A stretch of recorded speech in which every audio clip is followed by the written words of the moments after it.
So, as Aaron and I were talking about before the break, I know a lot of people who do dry January, as in they decide that's it, no more alcohol. They go on the wagon for the whole month. And largely they do this Wait, when you say you because, know them, do they actually do it or yeah, they just talk about doing no, it? my dad does it every Really? year. Yeah. Okay. And Dave does it. Sometimes he does it in like October. He chooses a month, but he For a does whole it. month. Yeah. At Okay. least once or twice a year. And I think a lot of the time that people do it in January, it's because they've overindulged during the holidays, right? But does it work? And what kind of effect does it actually have on your body and your mental well-being, your mood? Does dry January actually do anything? That is the title of the piece Rebecca Gao wrote in Chatelaine. She's a Toronto-based freelance journalist, and she joins us now. Hello, Rebecca. Hi, Natasha. Hey, Aaron. Hey. Thanks for your time today. So, I mean, I think it's a great question out of the gate, and I feel like I want to ask you: Did you write about this because you were wanting to try it yourself, or you know people who've tried it? I know people who tried dry January. I actually do not do it. I'm not a super heavy drinker. I actually drink more, I would say, in the summer than during the holidays. But yeah, I was just interested in kind of the growing number of people who tried January and also like the growing number of like kind of low ABV options out there that I've been trying out. Okay, sorry, the low alcohol, is that what's Yeah, let's yeah. So low alcohol, so like 0% beers, wines, things like Okay. that. Yeah, I can't Oh. believe how many people are drinking. We call it no beer in our household. We've been doing it for years just because sometimes you want to have the taste of it without the buzz. But so many more people than ever are sober curious. But I'm wondering, in terms of the effects that this can have or how, what it achieves, does that depend on how heavy a drinker you are to begin with? Yeah, for sure. So anyone will see effects, positive effects from doing dry January or just taking a break in terms of drinking. So first things, mental health effects. Drinking actually can make things like anxiety and depression a lot worse. Stopping drinking can also make your cognition and concentration better. But it also depends on how much you drink. If you're a more heavy drinker, it might take a while for you to actually see positive effects just because you have to kind of taper off, especially if you're feeling some like really heavy withdrawal symptoms. But if you're a more casual drinker, average drinker, let's say you drink a couple nights a week, then you'll see benefits pretty quickly. Okay, what are some of those symptoms that you're talking about, withdrawal, either mild or more extreme? Yeah, for sure. So a mild withdrawal symptom, everyone kind of feels, it kind of just feels like a hangover, dehydrated, bad mood, not feeling, too good the next morning. You mean like Tuesday? Okay. And in terms of some of those more severe withdrawal symptoms, you might feel fever, hallucination, and you might even experience seizures. Whoa. Okay, but that's in the more Yikes. extreme circumstances. And then in terms of the positive effects, how soon do most people start to experience those, and what do those feel like? Yeah, for sure. Basically, right away. If you've ever, had a really bad night of drinking and you decide, I'm not going to drink for a while, you might at first feel really hungover, but after a couple of days, you'll start to feel a lot more mental clarity. Your cognition will improve. Another huge benefit is that your sleep is going to improve. So sleeping actually is really bad, drinking is actually really bad for our sleep because as your body kind of metabolizes the alcohol, it wakes you up in the middle of the night. Also, you have to pee a lot more when you drink, so you get up in the middle of the night to go pee. And other physical benefits include being less gassy and also having less acid reflux.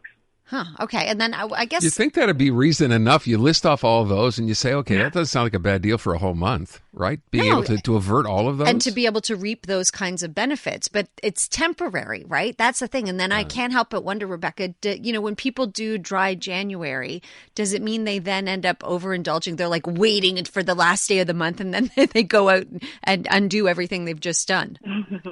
Not necessarily. And I guess that's kind of where the question of dry January and whether or not you should do it comes in. A lot of people take the new year as a natural point in their life to kind of reevaluate relationships that they have with alcohol or any other negative habits that they have. So in that vein, it's definitely a great time to kind of reestablish what kind of boundaries you want to have around alcohol and other substances.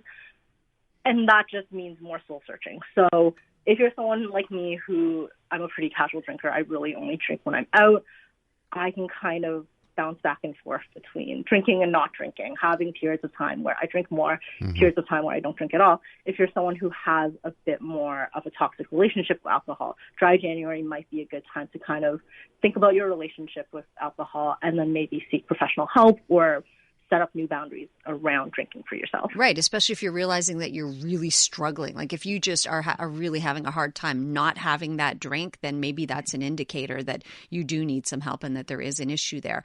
In your article in Chatelaine, you give 4 tips for a successful dry January. Can you walk us through some of those?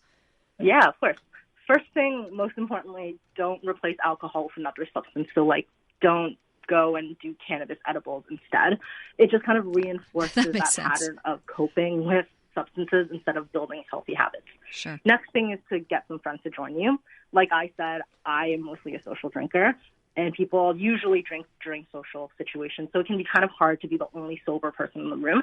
But doing dry January in a group can not only give you a supportive network of people to lean back on if you're having a hard time, but it also makes it easier than just socialize without drinking.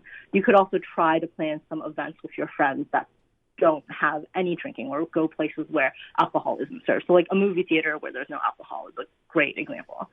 It's also a good example to try keeping a daily journal to track your mood and any effects you might see. It can be hard to kind of reflect back on how you felt, especially if it was a while ago. Let's say it's the end of January, you want to see if there was any really positive effects.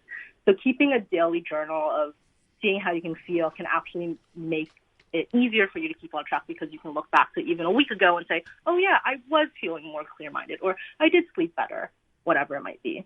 And finally, if you're really, really struggling to stop drinking, if dry January is a huge struggle for you, it might be time to look for more support. So that might mean talking to a therapist about your relationship with alcohol, or seeking out other professional help.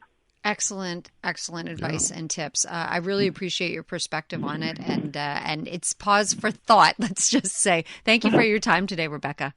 Thank you. Have a good one. You too. That's Rebecca Gao, a Toronto-based freelance journalist. This piece is called Does Dry January Actually Do Anything? It was in Chatelaine. You can find it online. Well, you're just a casual drinker, but were you thinking to do this for a whole month? Just give it up altogether? You only drink 2-3 times a week? Yeah, I try to not drink until Wednesday or Thursday. That's my normal. My norm is Sunday. But I'll cheat every once in a while. If I've had a stressful day or whatever, I'll have a little drink. I've never tried to go an extended period of time.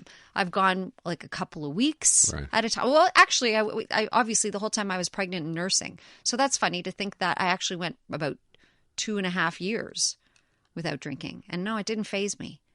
So that's a good thing. It means you can do whenever you want, I guess, going forward. Well, I come from a family that, I'm going to be delicate how I say this, but where I think that could be an issue. And so I've always been particularly careful with my consumption.